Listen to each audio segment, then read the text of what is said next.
pandemi ini tidak mengharuskan semuanya menjadi online.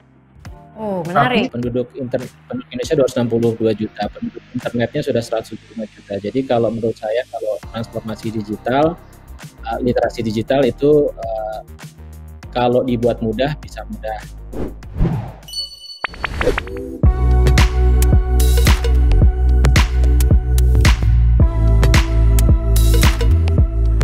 Kalau kita lihat konteks besarnya kan sekarang memang mau nggak mau kita tuh harus transisi ke digital gitu ya. Bagi seluruh, ya kalau misalnya bisa seluruh pengusaha UMKM atau subsektor industri kreatif ya akan lebih bagus gitu. Karena selama kita tinggal di tengah-tengah pandemi ya itu adalah option atau pilihan yang kita punya gitu. Nah, pertanyaan saya adalah Mas Adrian, apakah memang semua sektor industri kreatif ini bisa di-online-kan? Oke. Kalau di kolaborasi kita melihat cukup unik gitu, karena sebenarnya pandemi ini tidak mengharuskan semuanya menjadi online, tapi tentu ada perubahan-perubahan yang harus dilakukan sehingga mereka bisa istilahnya beradaptasi dengan kebiasaan baru. Saya ambil contoh misalnya kita ada satu bisnis chain of barbershop, tempat potong rambut. Tempat potong rambut mau di mana online-nya? Tetap harus nggak bisa online gitu, tetap harus ada ada orangnya, kemudian ada yang potong gitu. Cuman bedanya mungkin kalau dulu hampir semuanya itu orang datang ke barbershop dipotong di situ. Kalau sekarang mulai banyak beberapa barbershop yang menjalankan sistem misalnya kayak group booking. Jadi mereka membuka untuk 4 orang di satu kantor, nanti 4 orang yang mau potong rambut tersebut akan disaperin sama satu di barber di jam yang mereka sudah bikin. Ada juga yang misalnya visit ke rumah gitu, jadi on demand barbershop itu dipanggil ke rumah gitu. Jadi memang kadang mindset ini sih yang sebenarnya agak menyesatkan. Jadi kalau misalnya kita ngomongin digitalisasi seolah-olah semua harus online, semua harus bikin aplikasi gitu. Padahal nggak semuanya harus bikin aplikasi, nggak semuanya harus go online. Biasanya pivotnya itu tidak menjadi aplikasi dulu. Aplikasi akan menjadi penopang pivotnya. I see. Oke. Kalau bicara mengenai transisi ke digital begitu ya, ini kan masyarakat Indonesia ini kan dari generasi macam-macam nih, Pak Neil dan juga mungkin ada Adrian gitu ya. Ada juga mungkin para pengusaha UMKM yang sudah keburu terintimidasi dengan teknologi gitu, sehingga transisi mereka dari yang non digital analog ke digital itu nggak smooth gitu, nggak lancar, nggak mulus. Ini memang betul ya ditemui ya Pak di lapangan, Pak Neil?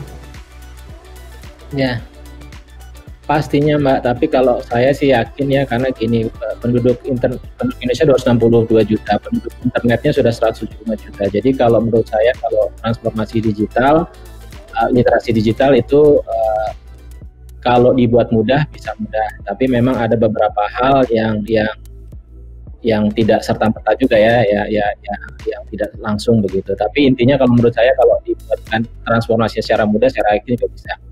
Contoh kasus juga tadi yang sudah saya sampaikan ya, gerakan Bangga Buatan Indonesia itu 2 juta UMKM dan targetnya nanti masih ada 50 juta lagi nih yang harus ditransformasikan, dan kami yakin kalau sekedar buka toko gitu ya untuk jualan itu oke, tapi nanti yang paling penting adalah gimana cara jualannya, gimana mereka menarasikan jualannya, mendeskripsikan secara jualannya, itu mungkin yang lebih penting kalau menurut saya. Jadi lebih ke kontennya yang bisa menjual, yang bisa juga menaikkan termasuk juga kualitas. Iya. Oke. Last words dari masing-masing narasumber. Terserah mau siapa dulu, mungkin dari Joko dulu, kemudian Mas Wendy, kemudian Mas Adrian, kemudian Pak Neil. Silakan, Joko.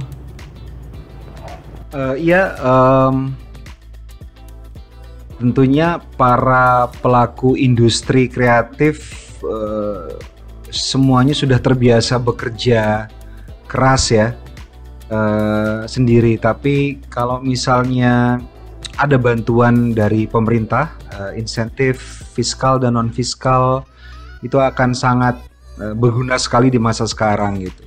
Dan kalau misalnya pemerintah bisa somehow memberikan dukungan kepada industri kreatif dengan tidak hanya menjadi event membuat event gitu, tapi sesuatu yang lebih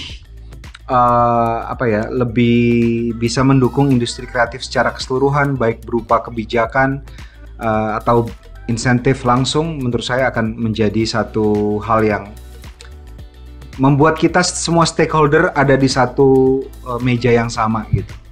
Itu sih yang diharapkan. Nice, thank you Joko. Mas Wendy?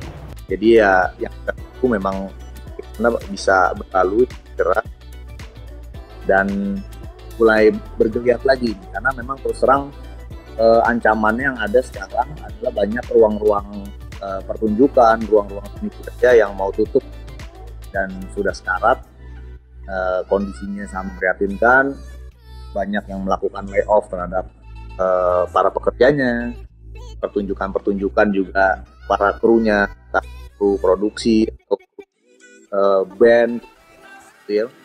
Mereka sekarang banyak yang pivot, bukan lagi bekerja di industri ini.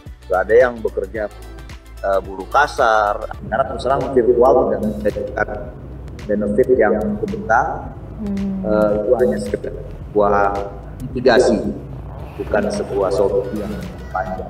Mas Adrian? Oke, mungkin kalau dari saya sebenarnya di pandemi ini ngeri-ngeri sedap, karena kalau saya lihat dari beberapa krisis terakhir di Amerika, biasanya setelah krisis itu akan muncul banyak kondisi baru, perusahaan-perusahaan besar baru yang bisa tapping opportunity ini. Tapi buat para pelaku startup, terutama yang mungkin masih di early stage, ini buat mereka buang semalakama. Di satu sisi banyak opportunity yang mereka mau have, di sisi lain mereka harus mikirin bulan depan bisnisnya kayak gimana, karena para investor biasanya pada mau duitnya. So kalau mungkin saya boleh menyampaikan harapan kepada teman-teman dari kementerian, pada Pak Nil juga di sini, saya juga sering ajak diskusi sama teman-teman lain yang running program-program startup di backing sama Kominfo maupun Kemenparekraf. Tapi saya berharap kalau bisa programnya itu harus lebih jauh dari sekedar bukan selebrasional. Maksud saya kalau kita lihat para akselerator di Indonesia itu kan kebanyakan yang di backing sama corporate. Nah sekarang saya rasa saatnya pemerintah bisa masuk juga untuk support dengan bentuk program-program pengembangan, tapi nggak boleh sekedar asal sekali event beres, tapi harus benar-benar bisa ngejawab kebutuhan dari para startup founder yang bikin kayak gitu. Jadi ada follow up-nya gitu ya, nggak cuma hingar-bingar di depan, nggak cuma jadi checklist gitu, tapi benar-benar ada impact-nya. Nggak cuma bikin event. Iya. Betul, saya setuju, bukan sekedar event tapi lebih kepada bentuknya program, jadi kebijakan yang sifatnya jangka panjang ya, jadi bukan sekedar tabrak lari lah istilahnya gitu, tidak. Dan sebetulnya kalau di digital kami kemarin modelnya memang model program, jadi model inkubasi, tapi kita tidak melakukan inkubasi, tapi kita memfasilitasi terjadinya inkubasi. Kemudian yang digital tadi benar Mas Hafiz, jadi kita memang harus secara ekosistem ya, semuanya juga harus secara ekosistem.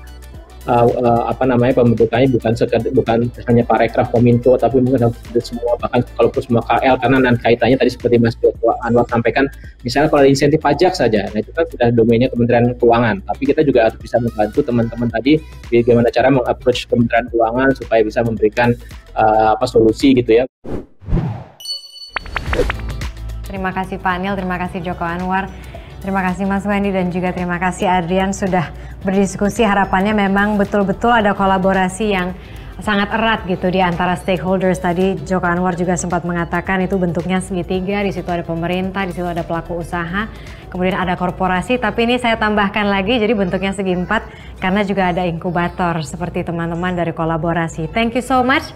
Jaga kesehatan selalu. Ayo kita hadapi tantangan ini bersama, kita maju bersama meskipun sekarang memang sedang sulit, but we can do it. Thank you so much. Demikian itulah enaknya diobrolin di edisi kali ini. Saya Marisa Anita undur diri, sampai jumpa di lain waktu. Bye.